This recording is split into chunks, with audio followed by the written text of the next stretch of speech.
caught up with the former vice president in one of his favorite spots, drifting down the South Fork of the Snake River in Idaho. Swimming. Fly rod in hand, matching wits with the trout. Nice. Got him. What'd you get? 16. Cutthroat. No matter what other worries or problems you may have or dealing with, you really focus on what you're doing and put all your other cares aside. They don't count as much when you're out here. Not too long ago, this kind of retirement for Dick Cheney, not far from his home in scenic Jackson Hole, Wyoming, looked pretty iffy. His failing heart used to get almost as many headlines as he did. But in 2012, this grandfather of 7 got a heart transplant, and suddenly, everything changed. I just was back in for my 3-year checkup. It's nothing short of miraculous. At 74, he's regained the look of his days in office, reminders of which popped up again last month with the release of these previously unseen photos. They were taken on September 11th, 2001, showing Mr. Cheney first dealing with the crisis in the White House bunker, then being whisked away to that now famous undisclosed location. It was, a remarkable day, a tragic day in terms of the loss of life and the extraordinary set of circumstances we had to face with. And a day that shaped one of the most controversial vice presidencies in history. How'd that day change you personally? Not from a policy standpoint, but change you? Well, it's been alleged by some of my friends that 9/11 did change Cheney, that when he was a Secretary of Defense in the first Bush administration, he was a warm, pleasant, lovable fellow. And he became more of a hard rock afterwards. And I think it's probably true. It changed, it changed the way I looked at the world. The way he looks at the world is pretty well known by now. Dick Cheney is unapologetically hawkish.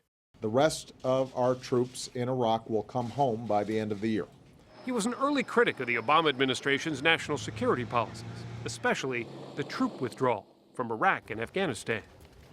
The mindset is hard for me to understand. I think we have to recognize that it's a dangerous world, that it's more dangerous than it has been before, and that those threats out there we're faced with are increasing while we strip ourselves of the ability to deal with it. Mr. Cheney is renewing his criticism of Mr. Obama with the help of his daughter, Liz, a former State Department official and one-time Senate candidate. In their upcoming book, Exceptional, published by Simon & Schuster, a division of CBS, they accuse Mr. Obama of retreating from the world's problems, diminishing America's power as the threat of terrorism rises. This is a pretty harsh criticism of a sitting president.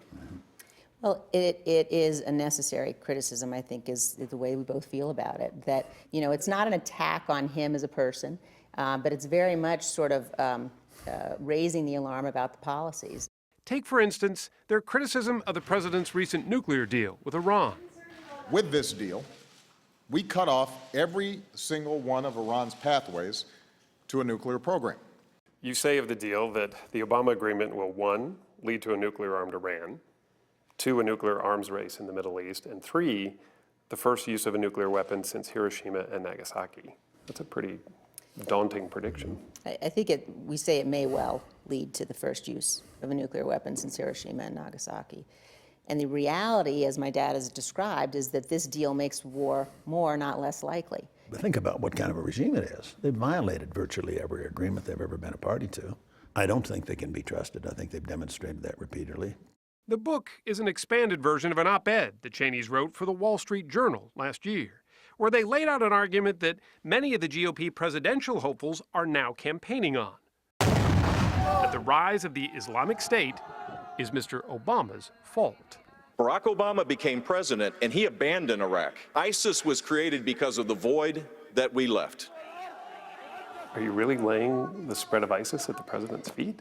I think the spread of ISIS was a direct result of the vacuum that was created when the Obama administration withdrew all forces from Iraq. We turned our backs on Iraq. We had Iraq in good shape. By the time we left office, even Obama said as much. Initially, it was President Bush who agreed to a troop withdrawal deadline, although he did so reluctantly. Iraq's Prime Minister, Nouri al-Maliki, had objected to the idea of any U.S. troops staying beyond 2011. Well, you talk about the problem being that there was no stay-behind force, that some would argue that the real problem was that we went into Iraq in the first place. Well, I'm well known as somebody who strongly defended that. I thought it was the right thing to do, and I still believe that. It wouldn't change anything. No. Indeed, there was a widespread support at the time, and it was justified. That support was based largely on the administration's argument that Iraq possessed weapons of mass destruction, an argument that later proved to be wrong. That false premise became a key issue in Mr. Obama's 2008 presidential campaign. Does the president get any credit for trying, while still recognizing the sacrifice that was made, trying to end two wars that have gone on even longer than you thought they would go on? Does he get any credit for trying to end that? Well, I gave him credit, for example, when they got Osama bin Laden, I think.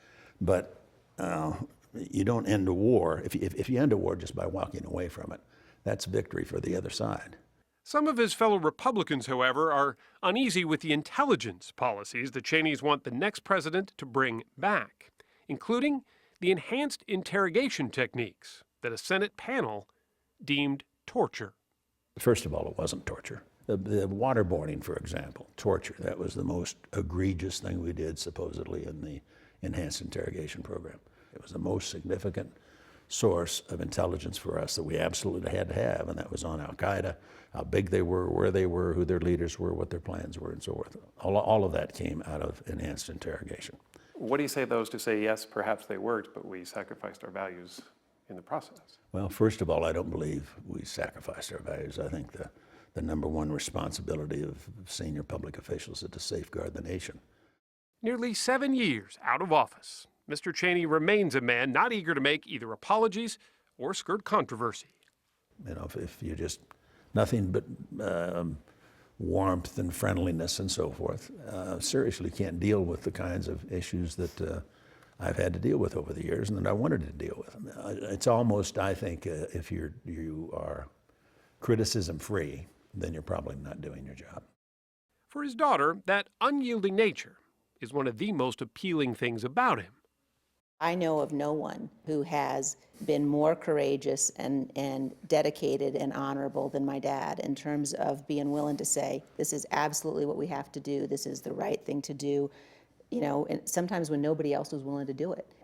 You know, I know for all of us who love you, the gratitude as Americans that we feel is matched only by our love for him. Don't look at me like that. Well, no, thank you. His matter-of-fact veneer almost cracked there for a moment. What do you think's the most surprising thing about your dad that folks don't know? That the hitch cover on his pickup truck is Darth Vader. It is not, is it really? It is. I don't know who put it on. I haven't found out yet. But, We checked, and yes, on the back of his black F-350 pickup, it's there. The symbol of the villainous dark side that even became a bit for Jon Stewart's final show. I am more machine than man, but it has come to my attention you have been comparing me to Dick Cheney. That seems a bit harsh. So it's a point of pride in some ways for you. well, in a sense, you have to have a sense of humor about the business. Dad, this is a nice rod. Yeah, it is.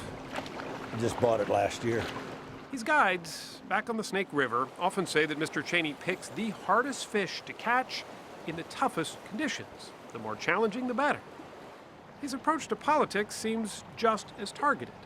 Whatever you think of Dick Cheney, he's clearly not ready to hang out the gun fishing sign for good. What do you want your legacy to be? Oh, I don't know. I think I'll let the historians worry about that. I feel like I did the best I could under extraordinary circumstances, and I'm satisfied with that.